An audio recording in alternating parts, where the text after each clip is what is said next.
Hello, my name is Kira Gridley. I'm currently an RN CCRN in the medical ICU and a first semester FNP student, both at SUNY Upstate Medical University. Upon completion of the program, I hope to work in the primary care setting. Today we will be talking about asthma education. According to the Centers for Disease Control and Prevention, more than 25 million Americans have asthma. This equates to 7.7% of adults and 8.4% of children. Overall prevalence of this chronic disease has been increasing over the past 4 decades, disproportionately impacting adult women, African Americans, and those of low socioeconomic status. It is one of the leading causes of school absenteeism and missed workdays, leading to decreased quality of life and billions of dollars spent on associated costs such as direct healthcare and lost productivity.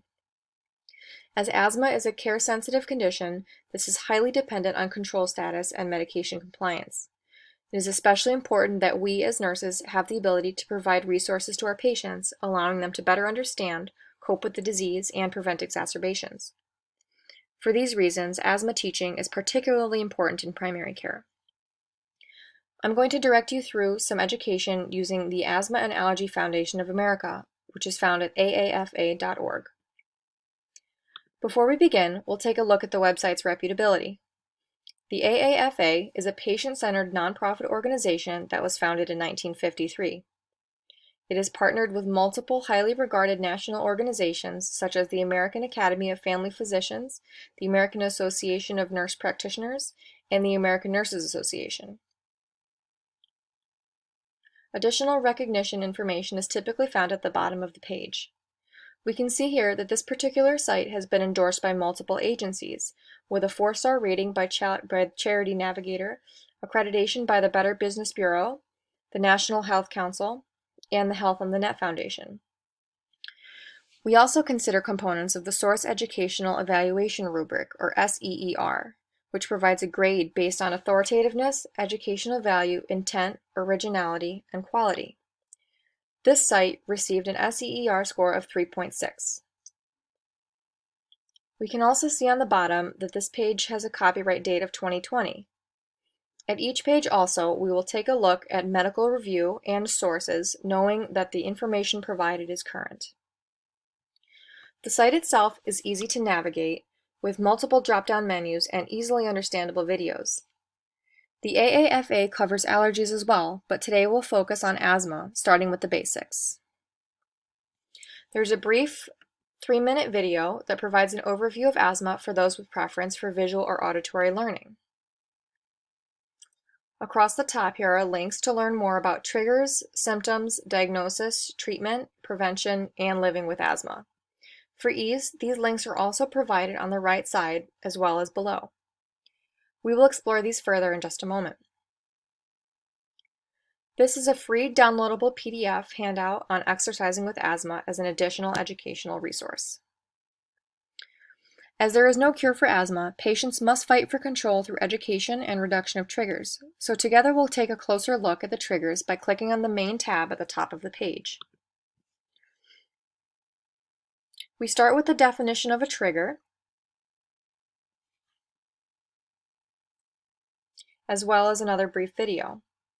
As we scroll through, we find different categories of triggers such as allergies, irritants, comorbid medical conditions, exercise, weather, strong emotions, and medications. This information is also duplicated in a downloadable guide, which is found at the bottom of the page. Understanding these triggers and how they may impact an individual person's disease translates to them being able to successfully implement lifestyle modifications and prevention techniques to decrease exacerbation prevalence.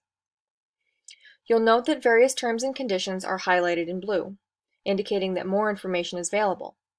For example, I'll click on the smoke from cigarettes, and we can see additional information on the chemical composition of smoke, connection to asthma and allergies in children, second and third-hand smoke, reducing exposure, and even sources for quitting.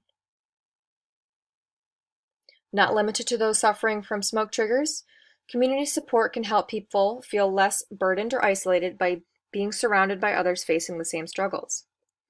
On the left here is a link allowing people to sign up for a community support group. As we work our way through the site, you'll see that the same asthma support option is present throughout. Briefly, we will explore the site further by looking at the remaining tabs. In asthma symptoms, we find a list of common symptoms accompanied by more user-friendly videos. It's important to understand that an asthma attack can be life-threatening and is imperative to seek medical attention in the event of a severe attack. Warning signs and symptoms are highlighted in this red box. A breakdown of physiologic responses such as overreactive airways, swelling, mucus plugging, bronchospasm, and airway flow obstruction is also provided.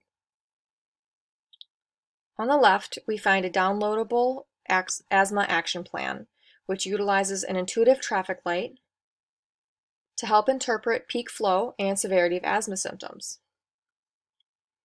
Specific plans for childcare and students is also provided.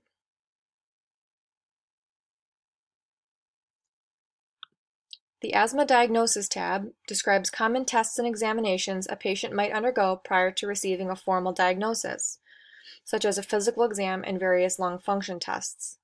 Descriptions and videos of asthma classifications also aids in understanding this diagnosis.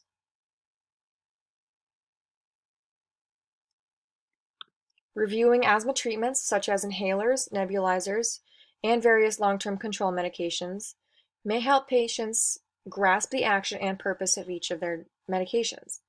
Having a thorough understanding of this also contributes to compliance and therefore disease control.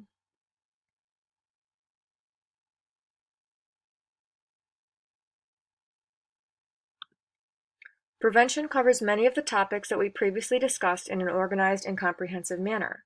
Here, we review recognizing and avoiding your asthma triggers, taking medications as prescribed, tracking symptoms, as with the traffic light tool, and knowing when your asthma requires emergency intervention.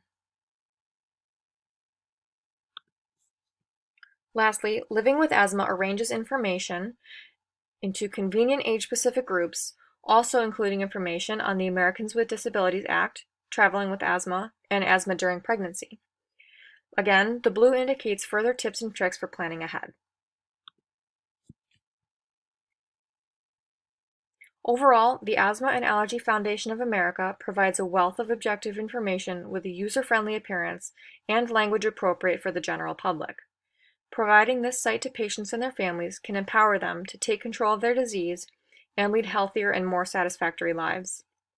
It also has tremendous capacity to decrease a patient's disease-related anxiety and to improve their health literacy. As a healthcare provider, you too can augment your own knowledge of asthma with this evidence-based information and multimedia approach. Thank you for watching.